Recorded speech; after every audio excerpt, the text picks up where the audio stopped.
ఇలా నేను better feel అయింది ఈ సినిమాలో, నీతో ఎప్పుడు చెప్పలేదు నేను.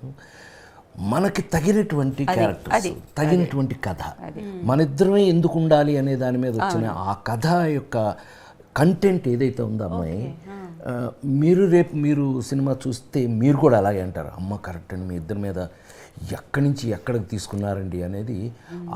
అదృష్టవశాత్తు మా ఇద్దరి మీద ఇప్పటికీ మళ్ళీ పని పెట్టాడు ఈ పవన్, మేలకుండా ఉండకుండా. నానా చావులండి, ఎట్టబడితే అట్ట ఉండడానికి లేదు మేము. మరి సైకిల్ మీద ఫోటో చూశారు కదా, సైకిల్ మేము ఇద్దరం, ఈవిడ లంగా, ఈవిడ లంగా, నేను బెల్ బాటం ప్యాంటు, ఏడు బెల్ బాటం, ఏడు అప్పట్లో బెల్ బాటాలు వేసి నిజంగానే ఒక మీకు అరే ఆ రోజు అరే అప్పుడు అలా ఉన్నారా అనిపించే అంత గమ్మత్తుగా స్క్రిప్టు వచ్చింది, అట్లాగే మాకు అవకాశం కూడా వచ్చింది.